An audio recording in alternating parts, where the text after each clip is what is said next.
You know, with 4th of July right around the corner, I'm having a really hard time tapping into my patriotism and my love of freedom, especially with AI data centers, fusion centers, whatever you want to call them, making the rounds all the way around these great United States. It's really hard for me to tap into that sense of nostalgia and love of a free republic by, for, and of the people.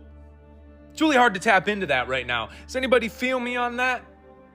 Especially coming off the heels of Memorial Day, when we're supposed to be waving flags and throwing candy at parades and stuff, celebrating the fallen men and women who were willing to die for this idea of a free republic by, for, and of the people. And that's commendable. I respect the fuck out of somebody who's willing to die for something like that. That's a patriot. But the more you learn about this country, the more you learn truth, the more you see that that's not what they died for. This wasn't a battlefield of ideas, not like they told us. This was about land grabs, territorial acquisition, mineral extraction, and oil.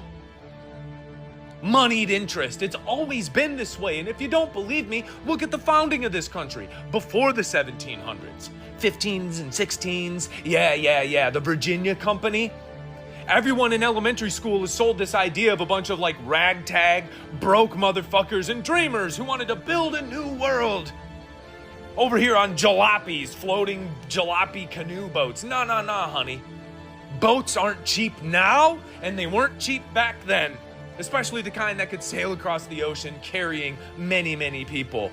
Some of those people were broke, yes. Some of those people were owned.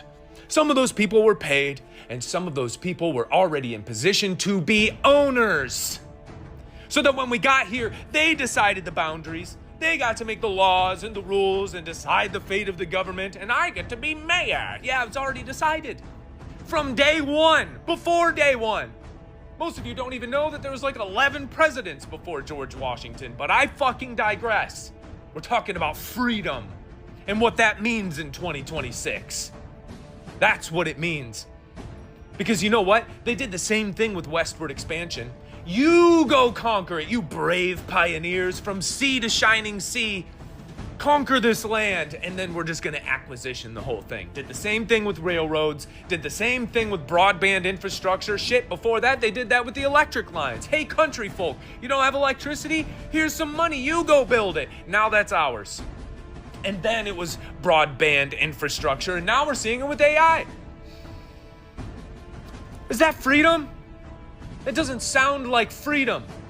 And what are they going to use these data centers for? To track, trace, surveil, and monitor every fucking thing you do. And if you go to drive after 2027, if you're too anxious or if your AI system in your car deems you unfit to drive, it won't start. That doesn't sound like freedom. That's weird. Are we cheering this on? Or is this just another example like the Patriot Act where we don't notice our liberties being stripped away because we're scared? Because all they have to do is threaten us. Once we're scared, hey, don't worry. This will make a safe and secure tomorrow with no unknowns. Oh, I'm sorry, bitch, but the unknowns, that's where we get to be human. That's why we have imaginations. We thrive in the unknown. And it would be nice to live in a world where we could trust everybody, but we don't.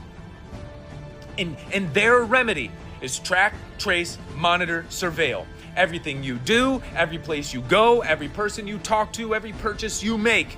Every single thing while you're driving, while you're pooping, while you're on your phone, while you're sleeping. That's the way we keep everything safe and secure. Does that sound like a free republic? Where are my patriots at? Because I have a bad feeling that if Donnie says it's okay, you're going to be like, yes, sir. That doesn't sound like freedom. And before my anti-Trumpers get all excited, be like, yeah, what he says, motherfuckers, you would do it too.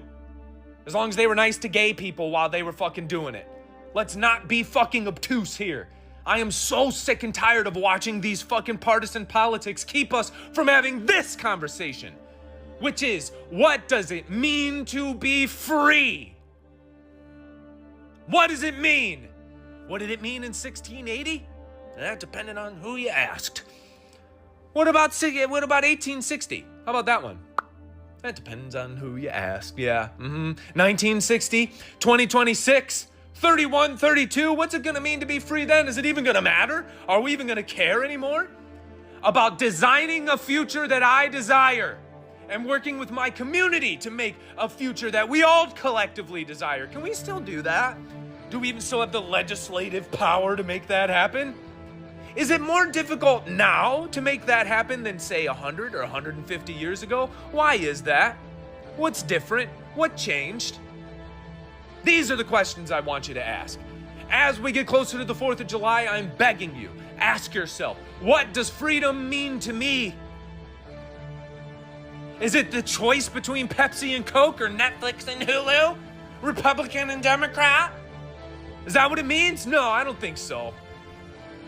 Freedom and autonomy means freedom from tyranny, freedom from centralized force, unnecessary enforcement, unnecessary layers of bureaucracy.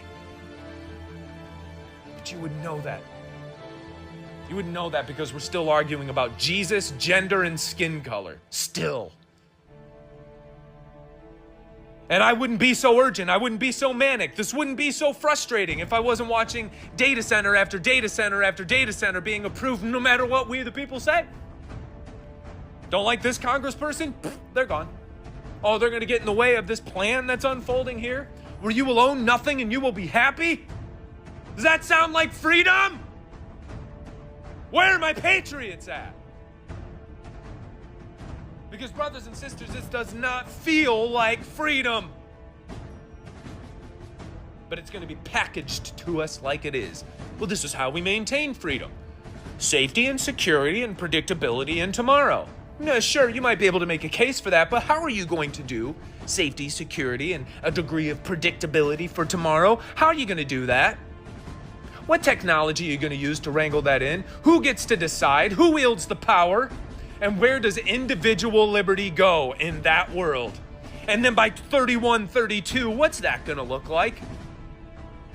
So maybe a free republic, maybe the 4th of July and this idea of independence, maybe it's not some notion that we're supposed to revere and bow to every 4th of July. Remember free republics? That was cool. Maybe it's a daily discipline. Maybe they're difficult conversations. Not only with ourselves, but with our community members and our fellow citizens on the other side of the country. What does it mean? What does it look like to actually exercise freedom, liberty, and individual sovereignty in this world? And what about the world that's to come? What does it look like then? Because I promise you, once you ask those questions, you're going to ask the next very important set of questions, which is, well, who else is willing to fight for this? This definition of freedom, where we get to decide and design our future, not some faraway boardroom. And am I willing to fight for that freedom with that person, regardless of the other things that we disagree upon? Regardless of which stupid political wedge issue has us divided now. Whatever stupid internet war we're fighting now in the comment sections being like, actually you're wrong. That's the America that I want to live in, where people are having intelligent conversations about what it means to be free in this world. Not Jesus, not gender, not skin color. That's moronic, and that will lead us directly to the tracked, traced, surveilled, and monitored future that I'm pretty sure all of us reject. So one more time, this 4th of July, ask yourself, what does freedom mean to me? And right now, would I notice if it was being taken away?